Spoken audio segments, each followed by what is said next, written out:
Hello everyone, and welcome back to some more Seinarukana with me, Phantoms Y. We last left off, the brigade was rushing towards the Sephiroth to find Nozomu/Jirol. Hopefully, return him back to the Nozomu state versus the Jirol state. Something like that. Let's continue. There's a roaring sound. A shockwave breaks the silence and rips across the ground.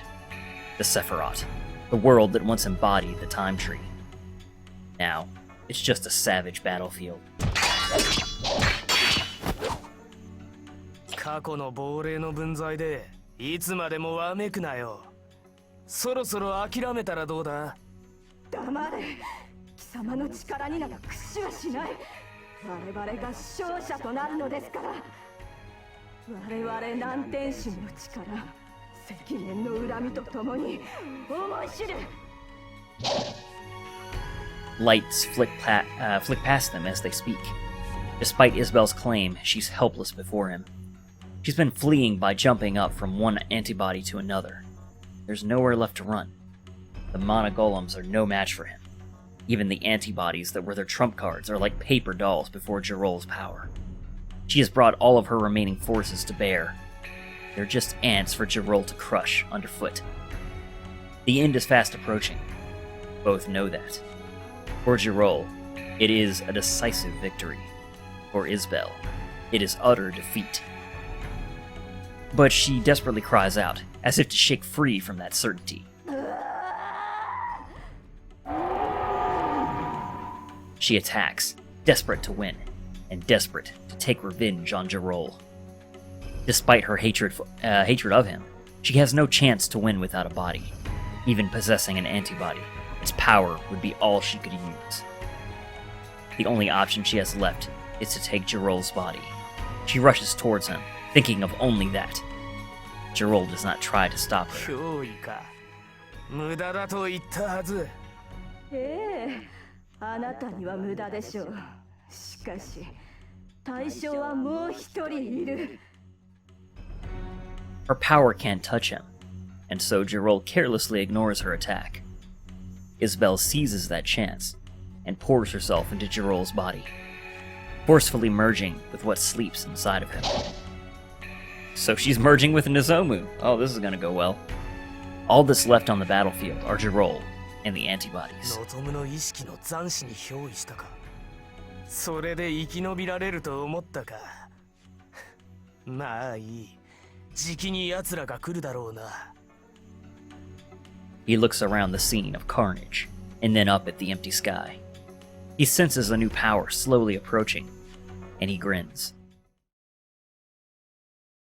これはナルカナ、何かあったの？ Within the student council room, as Monobe approaches the Sephiroth, the entire brigade is gathered there. Narukana calls to them from where she's standing by the window. Everyone looks to her and waits for her to continue as she stares outside. 理想感でジロールが力を使ってる。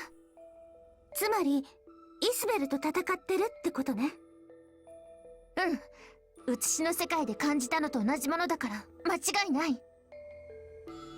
このままじゃ望むの体も危ないんだろ。急がねえと。Everyone starts to get nervous. They're about to face the god of destruction, who is powerful enough to reduce the world to ash. 一応突入前に聞いておこう。Salez calls for their attention. 今回の戦いの目的は望むを取り返すことだ。だがジルオルは望むの肉体を支配している。つまり私たちは今まで共に戦ってきた望むと剣を交えなければならない。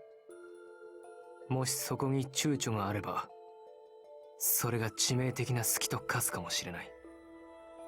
相手はジルオルであり同時に望むの肉体でもある。それでも一辺の迷いもあってはならない。It is, of course, a matter of concern. They must raise their weapons against a friend. If they cannot, they will be destroyed. But no member of the brigade even shows a trace of fear on their face. 当然戦ってみせるわよ。むしろ何を今更って感じね。望むちゃんと戦うんじゃない。望むちゃんを取り返すための戦いなんだからね。どんな時も私たちが仲間であることに変わりはありません。望むの心も決して折れはしないでしょうから。ジルオルに負けそうだってならぶん殴ってでも目を覚まさせるそれがダチってもんだしな。望さんには何度も助けてもらったんです。ようやく恩返しができますよ。望に引っ張っていってもらうだけじゃない、僕らはみんな揃って仲間なんだって見せてやろうね。まあそれ以上に今回は心配させられたからな。まずは叱ってやらねばな。ジルオルの力がなきゃ助からない状況だったけど、まあ瀬戸家の責任ってことにするのが妥当でしょうね。みんな揃って仲間思いばかりだものね。覚悟よりも望くんの復帰祝いを準備しとく方がいいくらいだわ。確かに今回ばかりは負けることなんて考えられない。僕らは必ず勝って絶対に一緒に帰るんだから。まったく本当にあいつは幸せ者だな。ここにいる全員が同じようなものかもしれないか。同感です。これだけリスクの大きい戦いを前にこうして笑っていられるなんて信じられません。まあいいじゃない、こういうノリ私も嫌いじゃないよ。わかった。では全員の意思をここで確認し合図としよう。Right at that moment, Monobe's voice shakes the air. That's the signal that they've arrived. 我々旅団は仲間である瀬戸木望をジルオルから解放し、そして共に帰還する。これが今回の作戦だ。これより進軍を開始する。目標は理想感中枢。全員気を引き締めていけ。了解。了解了解了解了解。 Alrighty. During my long imprisonment, lost everything, even my name, Jirol. All I wanted was power, so that I could be free. I didn't need anything else. So long as I had power, I could take the freedom I longed for. But I was wrong. When the curse on my body was lifted, and I was freed, when I regained the power to crush even gods, with that power held tight in my hands, I realized that it was worthless. I just killed those in my way, took back everything. I ran through a rain of blood. There was no light. The future I looked for, the light that I wanted, was nowhere to be found. I could never find it. But still, blood fell. The gods I once hated were just stones by the side of the road. The chains of my solitude had taken something important from me, along with the warmth of my blood. Something belonging to me when I was connected with Etsarefa. To get it back, I took the power to destroy everything in my quest to be free. But I had forgotten what the light I desired truly was. I had been trapped by Etsarefa for far too long. I know we've heard Etsarefa, the name Etsarefa, earlier in the game, but I can't remember for the life of me where. Perhaps my memories had been erased. Even what Jirol once was might have been lost forever. So, we've heard a lot about just bits and pieces of Jirol and who Jirol was at one point. And apparently at one point, Naya even knew Jirol. And what they're talking about here, once Jirol once was, might have been lost, before he was changed and just became this mindless god of destruction. I'm guessing that Naya knew him long ago then, like, probably many lifetimes ago, even. Back before he was changed and just apparently became this unfeeling monster. Anyway, I wonder if we learn more about that in Naya's route. I'll be interested to find out. There was just a machine left, cutting down everything before it. No purpose, no salvation, just a vague impalpable thing. Simply a force of nature. Pure power to beat down and trample anything in its way. Like a meteorite from the heavens, it cannot be slowed. It cannot be stopped. There is no way to bind it. Nothing to stop the force that I have become exists in this world. The southern gods and northern gods are helpless against me now that I've regained my power. Nothing in this world but Jirol and those who he hunts. Gods, humans, there is no difference between them. They are all given a simple choice. Run and live, or face Jirol and die. And so, I stopped thinking. I became stronger.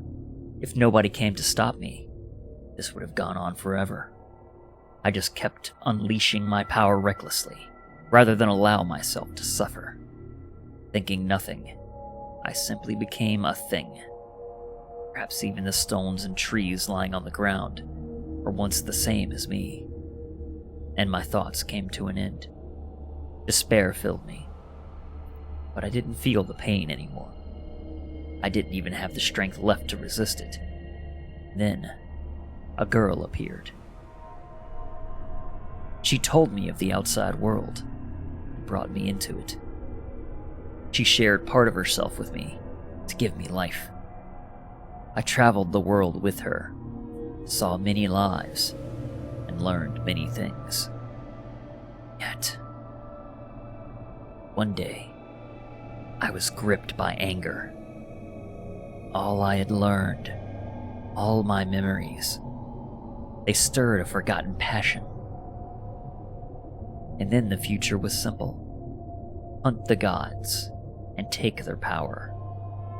My mind was ground down. My reason faded. But I was not a mere killing machine. I was worried and searching.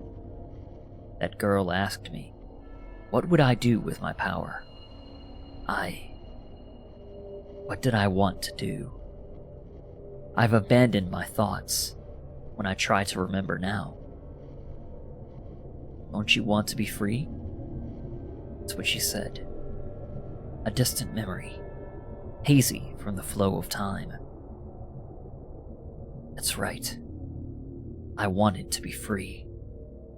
Not in the tiny garden of this time tree, the larger world. True liberation. The ground that the gods here walk on is not enough. The world the gods rule over is just a tiny part of the whole. I don't understand it well myself. I was going to leave this place. That was my future with her, the dream that we both shared. And we searched for a world without end. We walked across many branches, further and further away. We didn't know what was out there. Perhaps nothing. But still we walked. This black sky is too small for me. Where I truly belong is beyond it. So I looked for something. Some way to escape this prison. I still don't know what it might be. It was not that I didn't value the power that she gave to me. It was just another step further away from there. Then, our wish could not be fulfilled. Nemesis killed him, right? The god of judgment, Fame, the one who destroys the god of destruction, who threatens the peace of the world. I destroyed everything in my rage, and Fame killed me. This is played out time again. Every time, she runs her spear through me, with the soulless eyes. And I gradually realized it. Something greater than us had set this destiny in motion. Yes, it was all their machinations. When this cage was made to hold me, Fame was placed inside of it to kill me. Fame's mind had been remade with one sole purpose: my death. Then perhaps I'm the same. I was given this tremendous power just to lead this world into destruction. Damn it. I was just a pawn in their game. I destroyed the world just like they wanted. Should I be forgiven for playing my role? How ridiculous. I was arrogant to believe that I had transcended all. These clever things looking down on us from on high. The world was reset, and a new one created. As long as Etsa Refa lives, the world can always be created anew. I exist only to reset it. Fame exists only to complete the reset. Knowing that, it all makes sense. What did they want with a ruined time tree? That question still lives with me even today. But Narukana and I, all we wanted was to leave this world. That should have been enough to satisfy us. And yet...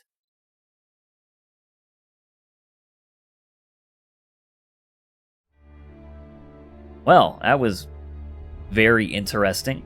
It's time seems very nebulous, kind of in the order that a lot of these things occurred in, so it's kind of hard to place a lot of this in my mind, but very interesting tidbits there.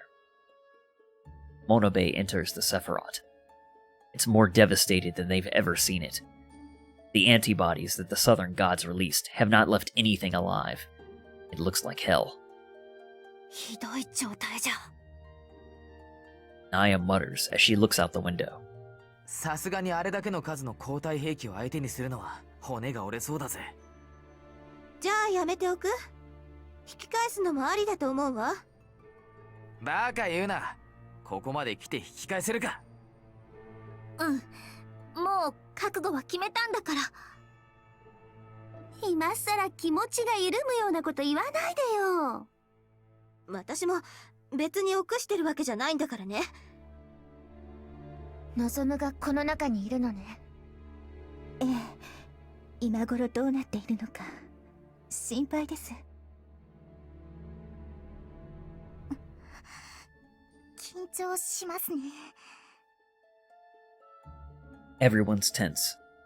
The enemy isn't just the antibodies.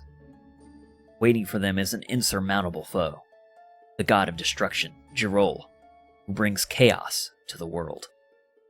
This battle will be more intense than any they've faced before. 準備はいいな。行くぞ。気を引き締めてかかるのじゃ。わかってるよ。 Alright. Nozomu is awakened to a new Auriculum name, all attributes and max HP leveled up. Reptuna as well, all attributes leveled up. Naya, max HP and combat mana. Thalia, max HP and combat mana. Euphoria, max HP and combat mana. Alright. Free Nozomu from Jirol. Depths of the Soul. Reach Zephyrion Rifa.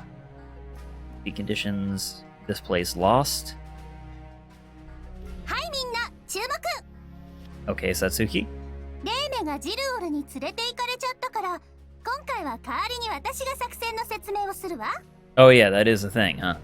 この作戦の目的はただ一つ。ジルオルに乗っ取られた望むくんを取り戻すことよ。ジルオルはイスベルを追って理想間中枢に入ったらしいわ。当然私たちも奴を追って中枢までたどり着くのよ。でも進軍経路はすでに交代兵器とかいうのに埋め尽くされてるみたい。多分南天神の配下がジルオルに乗っ取られたんでしょうね。以前と同じく私たちはこの交代兵器を倒しながら各党の拠点を制圧して中央島への道を開きましょう。 Oh. Guys, I really do like Seinarukana. Genuinely, I do. But the fact that we have returned to the Sephiroth a third time, and this third time we're literally repeating the exact same mission conditions as we did the second time we were here, feels immensely lazy. And I know it's probably more a matter of limited time and resources and money and stuff, but ooh, that hurts, honestly. ジルオルの力に私たちでかなうかどうかはわからないわ。でも望むくんのためならこんなところで負けられない。私たちの大切な仲間なんだから、みんなの力で取り戻しましょう。さあ、行くわよ。Units 1 and 2 can now be used as all-rounders. So basically, all our squads can now be used as all-rounders, I'm pretty sure. And we got an internal relic just for arriving. Or Reptuna. Awesome. Okay. Rampage Blue 1. Material damage is so good. Okay, I think I'm going to get rid of Cloud Transfix 1, just because this is, you know, better in every way. Actually, no, I'm not, because it takes 4 mana. So I should probably instead get rid of Blade Flood 1, just because this way I can still do some force damage if I really need to with her. Not that 300 is really, you know, that significant at this point. Whereas with this, I'll have to charge up for 2 turns in order to attack with it. It is nice that she's going to have this, you know, flexibility with this ability, though, and I'll probably end up using it a lot. I know this is an anti-interrupt skill I'm getting rid of, but I don't want to get rid of Glacial Jolt 2, and I still want the flexibility to do a little force damage with Transfix. Not that, honestly, that's probably going to make that much of a difference, but I hardly remember to ever use the anti-interrupt anyway, if I ever have, so, you know, just being real. Another Eternal Relic, also for Reptuna. Awesome. Defensive, I imagine? Yep. Unbreakable Blue. Okay, this only takes 2 mana. And self all attributes up. Sweet. I should read these, by the way. Reptuna looks similar to Narukana because Narukana made her in her own image in the hope that it would help Jirol remember her. What? You know, I mean, I did notice they looked similar, but wow. However, Narukana herself has forgotten about Reptuna. Wow. It was mentioned, the episode that I actually put up today, this is how far ahead I am, you know, of my current backlog. But the episode that went up today, I think was like episode 93 or 94.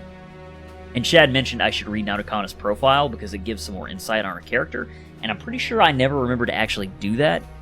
So I actually need to do that when we start the battle here. I should go through that and take a look. Anyway, which one do I want to get rid of here? Probably Resolute Block. Yeah, I think I want to get rid of Resolute Block.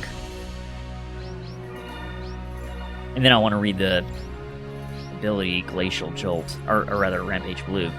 Reptuna was created by Narukana to travel between worlds and hunt for Jirol. However, since Narukana didn't put much thought into it, Reptuna loses all of her memories every time she enters a new world, even how to fight. This was her inescapable fate until she found Jirol. Wait, what? Does that mean that Reptuna wasn't born on the world where we found her? Or does it mean that basically every, like, it's the reincarnation thing again? Like, Reptuna lives out her life, and after she dies, she is reincarnated in a new world, you know, again, looking for Jirol, but she doesn't retain any of her memories every time she's reincarnated? I'm not entirely sure. The whole created by Narukana thing, like, I understand how powerful Narukana is, but does this mean that, like, she has control over, you know, every world in the time tree? Or what, is that what it's called, the time tree? I think it's called the time tree. You know, with all the branch worlds and stuff. Okay, and she's gonna get a support thing as well, I guess, here. That's gonna be Title Tier 1. Sea God has watched over Reptuna her whole life, but his memories vanished with hers every time they entered a new world. Okay, so there is only one... This is her one life, it sounds like. Now that they've finally met Jirol and fulfilled their purpose, they can begin to search for a new one. Okay, so this hits all enemies. All enemies, mana charge seal, terrain blew up. Mana charge seal? Does that mean that they can't gain any more mana? For 2 turns or something? Or does it mean they just... It's probably... The charge is slower, like what, what's his name did? That, Sovereign God. Edega, I want to say. Terrain blew up.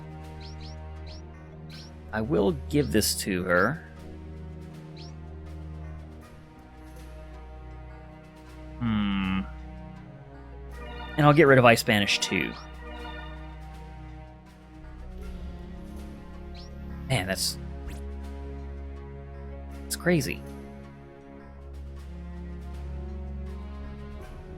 Alright, let's right-click to prepare for the mission. How interesting. Okay, so, Seinarukana is going to be an all-rounder here. No doubt about that in my mind.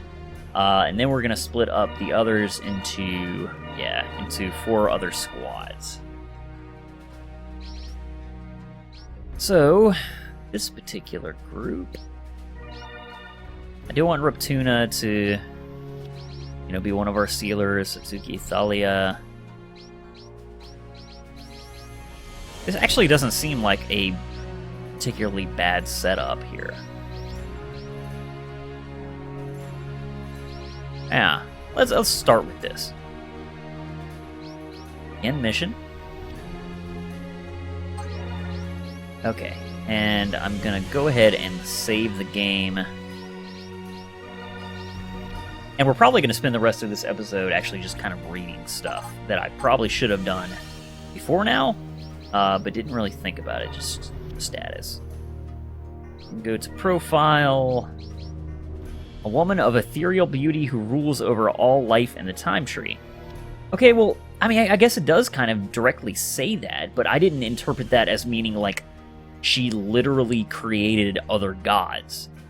Because Reptuna is, quote-unquote a god in the context of this game, because, the Eternity Sword users are reincarnations of gods.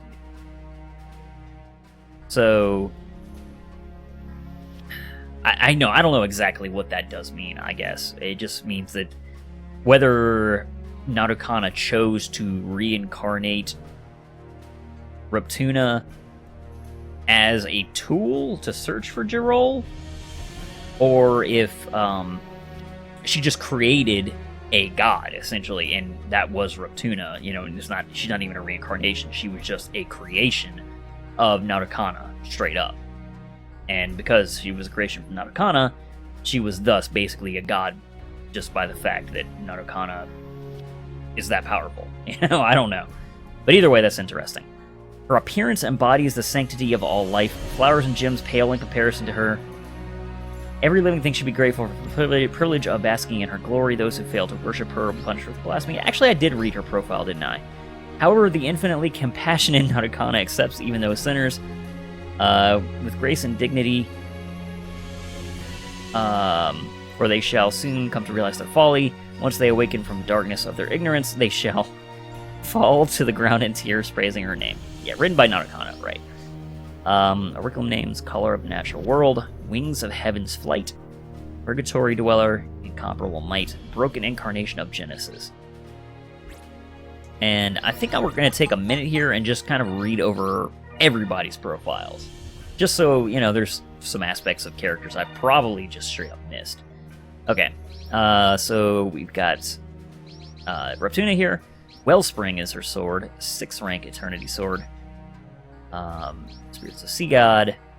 Curriculum name is Ascetic, Beckoner of Ice, Walker of All Worlds, Bearer of the Testament, Free from Destiny. Okay. A girl raised by elementals who wields the Eternity Sword Wellspring. She never knew her parents and doesn't know how she came to live with the elementals. Okay, and that's because she came from another world, and when she arrived in the elemental world, her memories vanished. Because, that apparently it's just an aspect of her creation that Narukana failed to account for. I guess.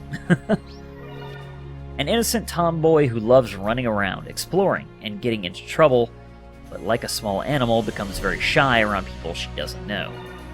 However, she doesn't like to be alone, and while she hasn't had much contact with other humans, she wants to know more about other people and will open her heart to anybody.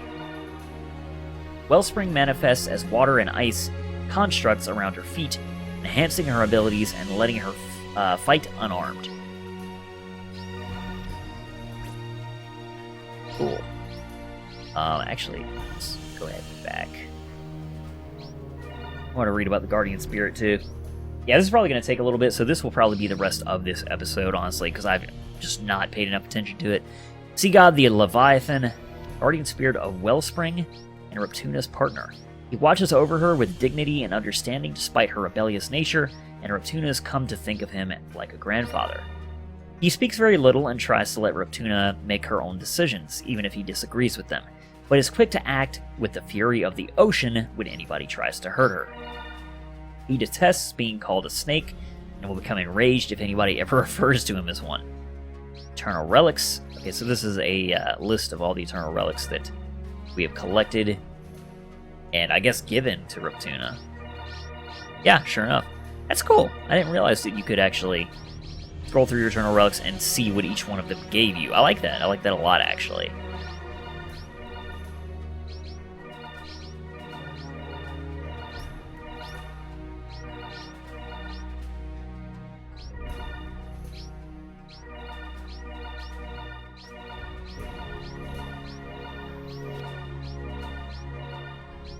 Cool. Alright.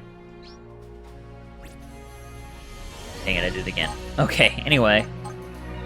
Let's look at Zetsu next. Alright. We'll start with his Guardian Spirit. Nanashi, the Fallen Angel. Guardian Spirit of Daybreak and Zetsu's partner. She is an angel like Reimei, but unlike her, she tries to speak as little as possible. She's very harsh to anybody, or everybody except for Zetsu, who she treats with absolute respect. Most think of her as cold and aloof. In reality, she simply has a hard time expressing how she really feels. She cares deeply about the people around her and wishes that she was closer to them, especially Zetsu. Zetsu understands how she feels and does what he can to help her get along with others. Cool. And now profile. Alright, Daybreak is a 5th rank Eternity Sword, so interestingly, his Eternity Sword is actually a rank above Reptuna's. Okay, he is Beacon of Divine Aspiration, Mountain Cleaver, Impenetrable Shield, Ascetic. I don't know how you actually say that word, but Ascetic, and Nameless Untainted Blade. And of course, at one point he had the name Ruin, but we got rid of that. Nozomu's best friend and bearer of the Eternity Sword Daybreak. He's responsible for the incident that threw Mononobe Academy into another world. Prefers to maintain his distance from other people, but is still one of Nozomu's closest friends. He prefers to do things by himself and doesn't get involved if he doesn't have to. Due to his loner nature and good looks, he has a sizable female fandom in the school, but mostly ignores them and spends his time speaking with his guardian spirit Nanashi instead. Daybreak looks like a regular katana, but when backed by Zetsu's unwavering will, its blade is sharp enough to cut effortlessly through nearly anything. Cool. Let's look at Euphoria, and start with her guardian spirit as well. Okay. Profile. Guardian spirit of Avum and Euphoria's partner. The dragons comprise a single spirit, but each has its own will and the ability to act independently of the other. And dragons. While they have a strong bond with Euphoria, unlike most spirits, they do not obey her will absolutely and instead try to watch over her and guide the young girl appropriately as she continues to grow up. Interesting. Alright, and profile. Euphoria, the Everlasting. 3rd rank Eternity Sword. No wonder she's so strong. She is 2 ranks above even Zetsu. Origin Phantasmagoria. I didn't realize that. That's an interesting throwback. That's totally from Salia the Eternal. Okay, curriculum names. Whimsical Seraphim. Educated. That's funny. Beacon of Expertise. Bearer of the Word of Sacrament. And Eternal of Avum? Give me 1 second here. I need to clear my throat.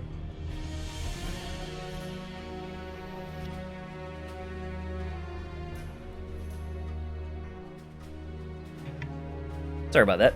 Alright. A young girl who has appeared from a hole in the sky. She wields the Eternity Sword Avum.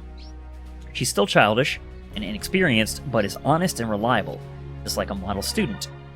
She lost her memories in the attack when she appeared, but isn't letting it bother her and hasn't lost her positive outlook. Everyone in the brigade and at Mononobe Academy likes her. She has a different nature and seems to love doing chores. Now she does the laundry for the whole school. She's also become the brigade's mascot. Avum most often takes the form of a spear with a blade of light, though it can also change to other forms as Euphoria wills. It also seems to be much more powerful than it first appears. 3rd rank. Cool. Alright, now let's move along to Group 2.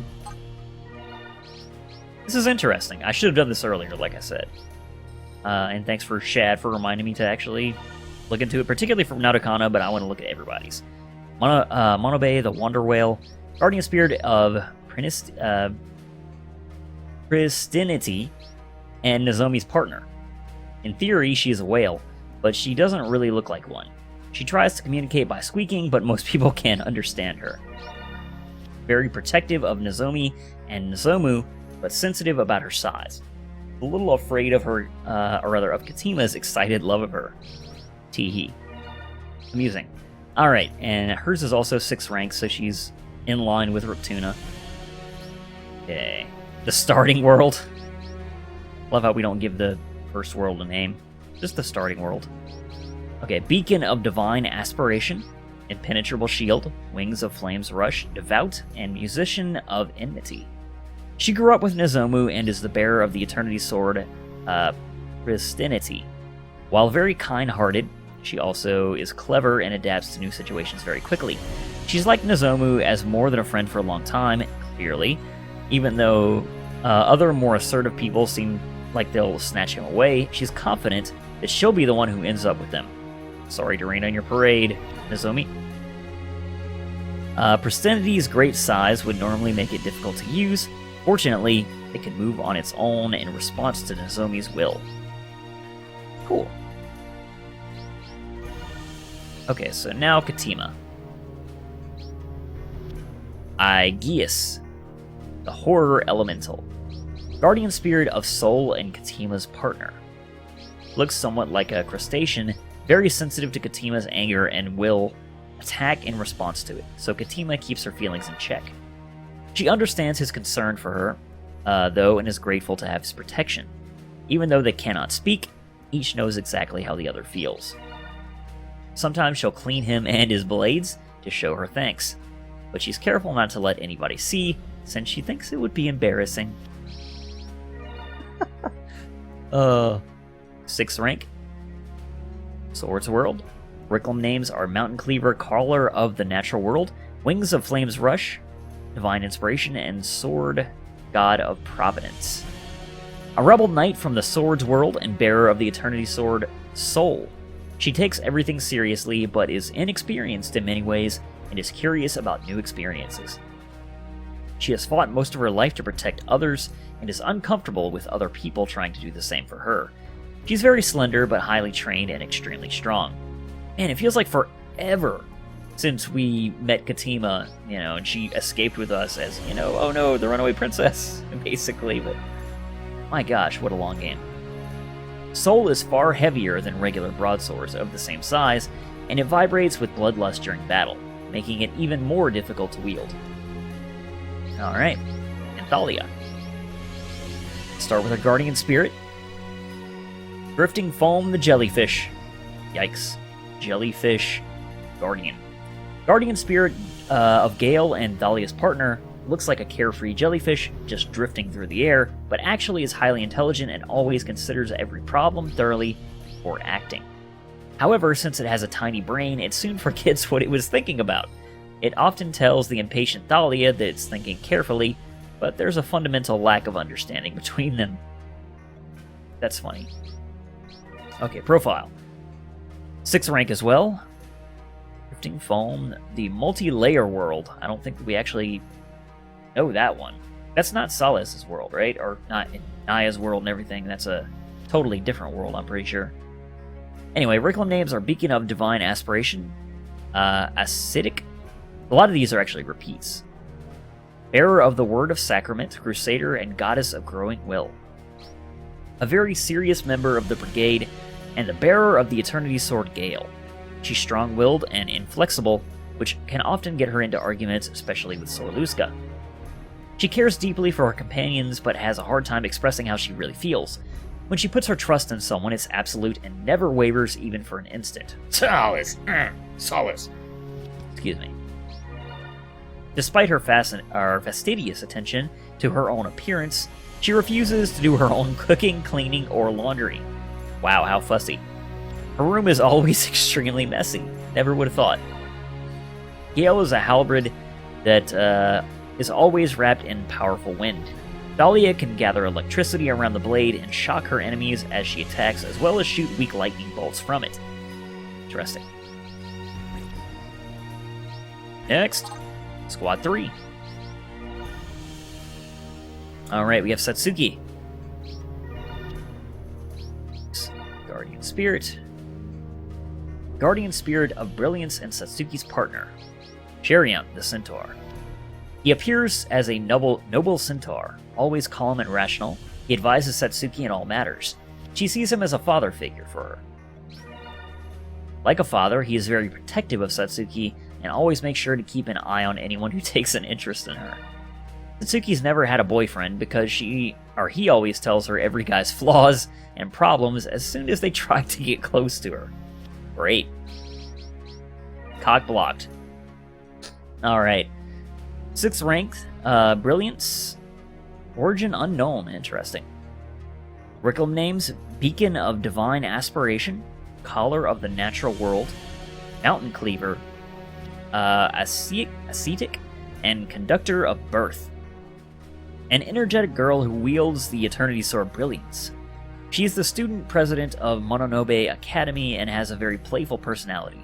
She loves being the center of attention. She grew up happily traveling between worlds and loved getting into trouble, but never knew her parents or her home. While always cheerful, she also feels responsible for those around her. She goes out of her way to meddle in Nozomu's life, often using her position in the school to force him to spend time with her. Nozomu thinks of her as an overbearing older sister. Her Eternity Sword has no fixed form, instead becoming whatever she imagines, although she can project its projected very far from herself, and nothing she creates lasts very long. Okay, so it's not just a sword. Interesting. Alright, on to Naya. Okay, we have Crowlance, the Sorcery Engine. Guardian Spirit of Purity and Naya's partner. He was originally just a plain steel doll that enhanced her magic, but Naya has made many modifications to him over the years. Wow. There's little of his original body left, just a shell covered in weaponry, but he likes the changes and is always in a good mood when Naya's working on him. How interesting. Excuse me. Okay, profile. We have Purity, the 6th rank Eternity Sword. Okay, origin of the magic world. Curriculum names Collar of Mountainous Sanctuary, Divine Inspiration, Incandescent One, Bearer of the Word of Sacrament, Goddess of the Fertile Fields. I should say, and Goddess of the Fertile Fields. Okay, and her profile, President of the Magic World and Bearer of the Eternity Sword Purity. While she looks childish, she is very mature. Her innocence, or intelligence rather, and kindness made her beloved by her people. She is noble and takes great pride in her duties, always thinking about what is best for her people. At the same time, she can be impulsive and is also prone to childish flights of fancy. Despite their appearance, the Tacta are a subspecies of humans, and not related to cats in any way. Naya is very sensitive about being compared to them and gets upset about it easily. Purity mainly allows her to channel powerful magic, but she can also swing it like a mace or even fire it at her enemies like a rocket. Fascinating. Subaru. Okay, so he's got a griffin as his guardian spirit. Guardian spirit of Blue Sky and Subaru's partner, he appears as a legendary griffin with the head of an eagle and the body of a lion. Very arrogant, to the point of looking down on Subaru. Wow. However, he's very weak to authority, and when Subaru sets his mind to something, Sparth is quick to comply.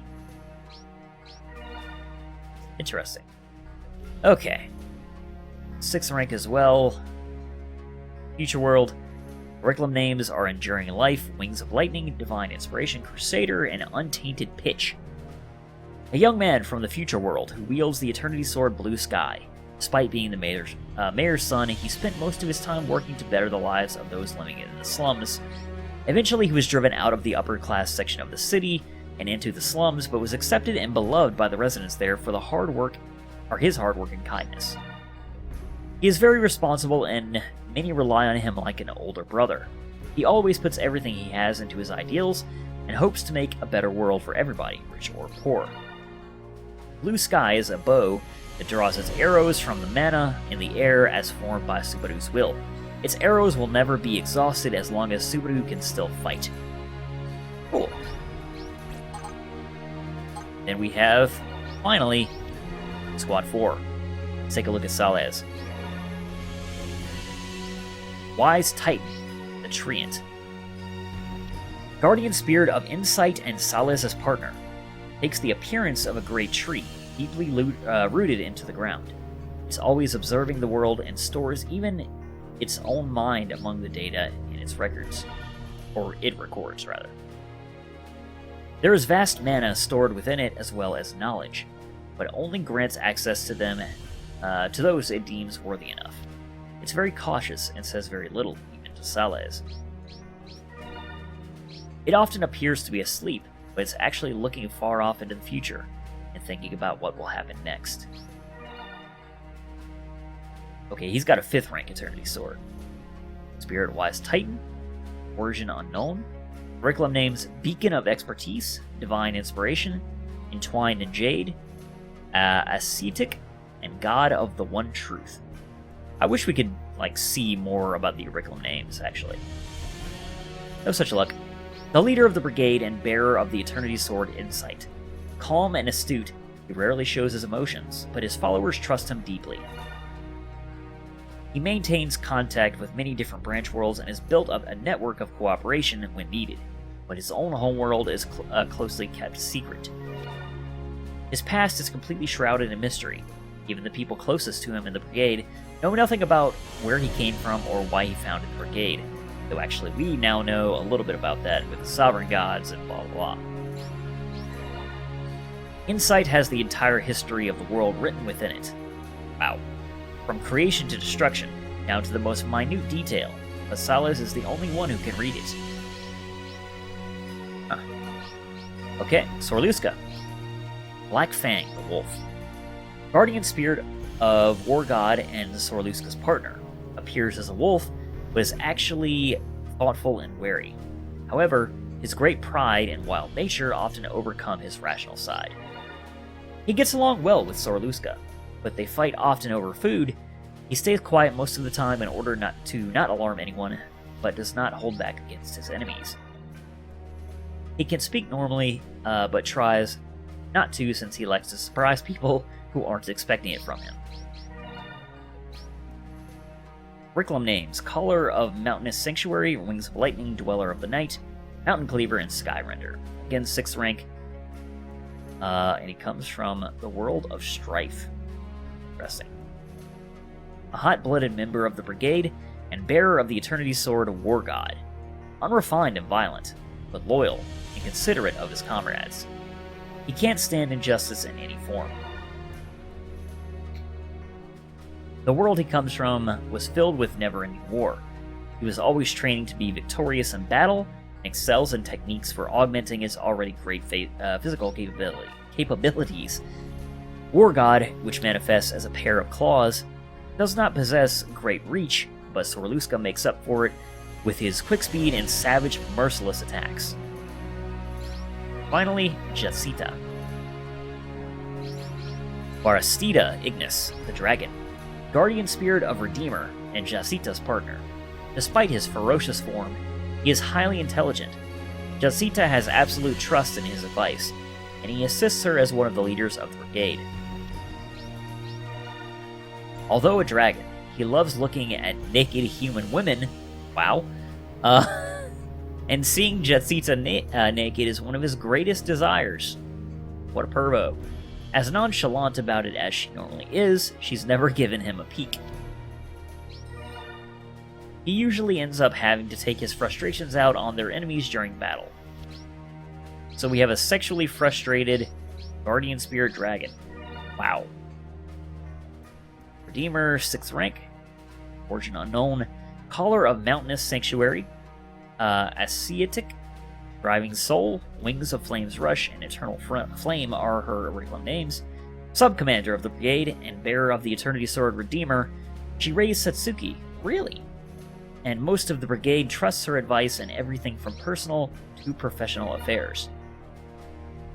She can be very uninhibited, flirtatious, and irresponsible, so Thalia believes her unfit for leadership, but Jacita also cares deeply for the brigade's members, and often assumes a motherly role. She loves cute people, male or female, and will immediately flirt with or tease them, but always takes brigade matters seriously and rarely makes a critical error in judgment. Redeemer takes the form of a lantern with a flame that can never be extinguished. It can both grow to engulf Jacita's enemies or be a comforting, healing light for her allies. Cool. Alright, and that is everyone's profile, and a little about their guardian spirits as well. And that definitely took this over into long episode territory, so that is where I'm actually going to call it. I know we just saved here, but I'm going to save again. As always, thank you guys very much for watching, and I will see you all next time.